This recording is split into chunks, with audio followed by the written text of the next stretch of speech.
खबर राजनीति से हो या फिर सामाजिक सरोकार की,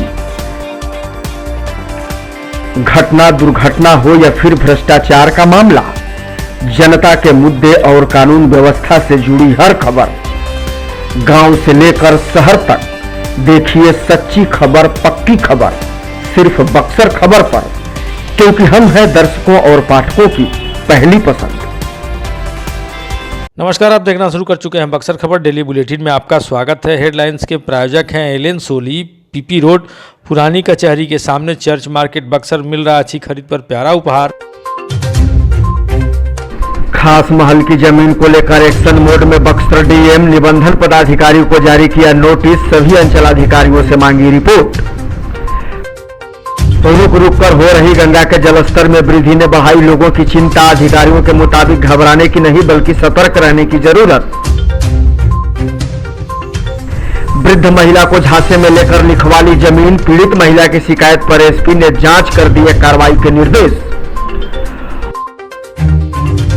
और गुप्त सूचना के आधार पर छापेमारी कर नगर थाने की पुलिस ने लूटपाट गिरोह के 2 सदस्यों को किया गिरफ्तार, भेजा जेल।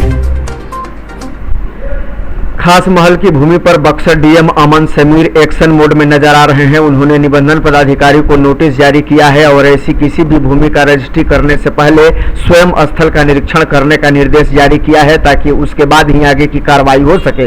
साथ ही सभी अंचल पदाधिकारियों को पत्र जारी किया है जिसमें कहा गया है कि पिछले 2 माह के दौरान जहां भी इस तरह की भूमि का निबंधन हुआ है उसकी रिपोर्ट जिलाधिकारी कार्यालय को भेजी जाए। आपको बताते चले कि शहर में किला मैदान के आसपास पीपी रोड के दोनों तरफ और मेन रोड में सिंडिकेट नहर तक अधिकांश भूमि खास महल के नाम से पूर्व में अंकित रही है। इसको लेकर पहले भी कई बार रिपोर्ट तलब किया जा चुका है। एक बार फिर जिलाधिकारी द्वारा आदेश जारी किए जाने के बाद शहर में सरगर्मी बढ़ गई है।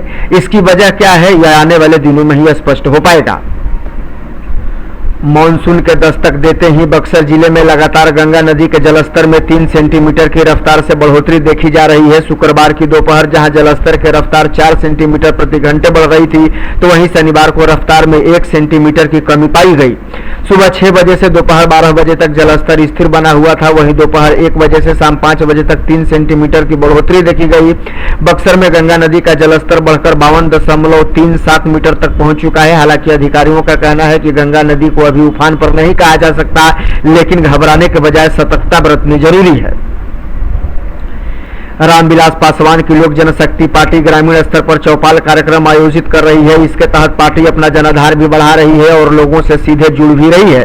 शनिवार को कैसर प्रखंड के कतकिनार गांव में चौपाल का आयोजन हुआ जिसकी अध्यक्षता प्रखंड अध्यक्ष छोटेलाल पासवान ने की, जिसके बतौर मुख्य अतिथि जिलाध्यक्ष अखिलेश सिंह उपस्थित हुए। उन्होंने लोगों को संबोधित करते हुए कहा कि चिराग पासवान हमारे नेता हैं। उनका कहना है कि बिहार फर्स्ट, बिहारी फर्स्ट, इसलिए हम आप सभी हमारे लिए आदरणीय हैं। आप अपनी समस्याएं बताएं, हमारा संगठन उसके लिए संघर्ष करेगा। ग्रामीण चौपाल में राशन कार्ड, आवास, नल जल, पीसीसी, स्वास्थ्य संबंधी अनेकों समस्याएं सामने आई, जिससे यह बात स्पष्ट हो गई कि सरकार की योजनाएं धरातल पर सही तरीके से नहीं पहुंच पा रही हैं। इस दौरान अनेक महिलाओं और पुरुषों ने पार्टी की सदस्यता भी ग्रहण की। राष्ट्रीय सहारा अखबार के 16वें स्थापना दिवस के अवसर पर शनिवार को मुख्य अतिथि सदर एसडीओ धीरेन्द्र कुमार मिश्र के नेतृत्व में सदर ब्लॉक परिसर में वृक्षारोपण का आयोजन किया गया। इस मौके पर श्रद्धा आश्रम चैरिटेबल ट्रस्ट के प्रांगण में प्रतिभा सम्मान संगोष्ठी का भी आयोजन किया गया, जिसमें पहले संस्थान की बच्चियों द्वारा स्वागत गीत के साथ मुख्य अतिथियों का स्वागत किया गया। राष्ट्रीय सहारा के ब्यूरो प्रमुख जितेंद्र कुमार मिश्र के द्वारा सभी मुख्य अतिथियों को अंग वस्त्र एवं गुलदस्ते के साथ उनका स्वागत किया गया। श्रद्धा आश्रम चैरिटेबल ट्रस्ट के निदेशक रवि रंजन चौबे के द्वारा भी सभी मुख्य अतिथियों का स्वागत किया गया। संस्था के तरफ से बेहतर प्रदर्शन करने वाले बच्चों और बच्चियों को एसडीओ के हाथों प्रशस्ति पत्र एवं मॉडल दिया गया। वहीं निदेशक के हाथों राष्ट्रीय सहारा एवं श्रद्धा आश्रम चैरिटेबल ट्रस्ट के तरफ से एसडीओ को भी प्रतीक चिन्ह भेंट किया गया। मुफस्सिल थाना क्षेत्र के नदाव गांव में एक विधवा वृद्ध महिला को झांसे में लेकर गंगा स्नान के बहाने भूमाफियाओं ने 2 एकड़ 53 डिसमिल जमीन को अपने नाम करवा लिया है। जब इस बात की जानकारी वृद्ध महिला को लगी तब उसने इसकी शिकायत बक्सर एसपी नीरज कुमार सिंह से करते हुए कार्रवाई करने की मांग की है। महिला ने बताया कि बगल में रहने वाले लोगों ने हमारे अनपढ़ होने और ठीक से दिखाई नहीं देने का फायदा उठाया है। दस्तावेज पर अंगूठा लगवाकर हमारी सारी जमीन को अपने नाम करा ली है। वहीं एसपी द्वारा मुफस्सिल थाने को मामलों की जांच कर कार्रवाई करने के निर्देश दिए किए गए हैं। बताते चले कि नदाव गांव के निवासी गिरिजा देवी पति स्वर्गीय जोमधारी दुबे ने बताया है कि मैं संतानहीन और एक आंख से अंधी हूं। गांव के ही अरविंद कुमार सिंह मुझे बहला फुसला कर घर से बाहर ले गए और कहे कि तुम्हारा जमीन जो संयुक्त है उसे आपके नाम से करवा दूंगा। इसी बात को लेकर मैं झांसे में आ गई और उनके साथ निबंधन कार्यालय चली गई। भूमि विवाद के निपटारे के लिए शनिवार को नवानगर प्रखंड क्षेत्र के अंतर्गत सोनबरसा ओपी थाना परिसर में जनता दरबार का आयोजन किया गया। जनता दरबार में फरियादी जमीन संबंधी विवादों को सुलझाने को लेकर थाना पहुंचे। बता दें कि प्रत्येक शनिवार को जमीन संबंधी मामलों को लेकर थानों में जनता दरबार का आयोजन किया जाता है। इस दौरान जनता दरबार में तकरीबन आधा दर्जन जमीन विवाद के मामले आए, जिसमें ऑन द स्पॉट 2 मामलों का निष्पादन किया गया। वहीं बचे हुए मामलों में सुनवाई कर अगली तिथि शनिवार को दी गई। इस दौरान थानाध्यक्ष ज्ञान प्रकाश सिंह व मंचलाधिकारी के प्रतिनिधि व राजस्व कर्मचारी की मौजूदगी में लगाए गए जनता दरबार में थाना क्षेत्र के कई लोग अपनी अपनी जमीन से संबंधित समस्याओं को लेकर पहुंचे थे।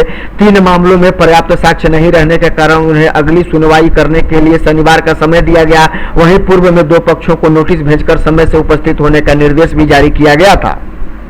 नगर थाना पुलिस ने गुप्त सूचना के आधार पर 2 बदमाशों को खलासी मोहल्ला से हथियार के साथ गिरफ्तार कर जेल भेज दिया है। दोनों बदमाश हथियार के बल पर राहगीरों के साथ मोबाइल और पैसे की लूटपाट करते थे। गिरफ्तार बदमाश की पहचान बीरू कुमार और निरंजन कुमार के रूप में की गई है। बताया जा रहा है कि हथियार के बल पर राहगीरों से मोबाइल और पैसा छीनने का ये कारोबार करते थे। थाना प्रभारी दिनेश कुमार मालोकार के मुताबिक पुलिस को गुप्त सूचना मिली थी कि 2 युवक हथियार के साथ अपराध को अंजाम देने की योजना बना रहे हैं। सूचना मिलते ही पुलिस ने बताई हुई जगह पर छापेमारी करते हुए दोनों को रंगे हाथों गिरफ्तार कर लिया। गिरफ्तार आरोपियों से पुलिस ने पूछताछ किया तो पता चला कि ये छिनतई की वारदात में शामिल होने की बात इन्होंने स्वीकार की है। उन्होंने बताया कि दोनों की निशानदेही पर कई अन्य जगहों पर भी छापेमारी की जा रही है। धनसोई थाना पुलिस ने गुप्त सूचना के आधार पर छापेमारी कर 3 बाइक पर सवार 6 युवकों को पकड़ा है। जब उनकी तलाशी ली गई तो उन सभी के पास से विदेशी शराब भी बरामद किया गया है। बाइक जब्त करते हुए सभी तस्करों को गिरफ्तार कर लिया गया है। थानाध्यक्ष कमलनयन पांडे के मुताबिक बाइक की टंकी में तहखाना बनाकर शराब की होम डिलीवरी इनके द्वारा की जाती थी, जो कई महीनों से लगातार चल रहा था। पुलिस इनकी तलाश कर रही थी। पुलिस को जब गुप्त सूचना मिली तो पुलिस ने इनके बाइक को हिरासत में लिया और जब पुलिस ने इनकी जांच की तो पता चला कि इन्होंने शराब की खेप अपने पास रखी हुई है और होम डिलीवरी करने के लिए जा रहे हैं, जिसके बाद पुलिस ने इन्हें गिरफ्तार कर लिया है और पुलिस इनके निशानदेही पर कई अन्य जगहों पर भी छापेमारी कर रही है। गिरफ्तार तस्करों में इटाली थाना क्षेत्र के भी 3 तस्कर शामिल हैं।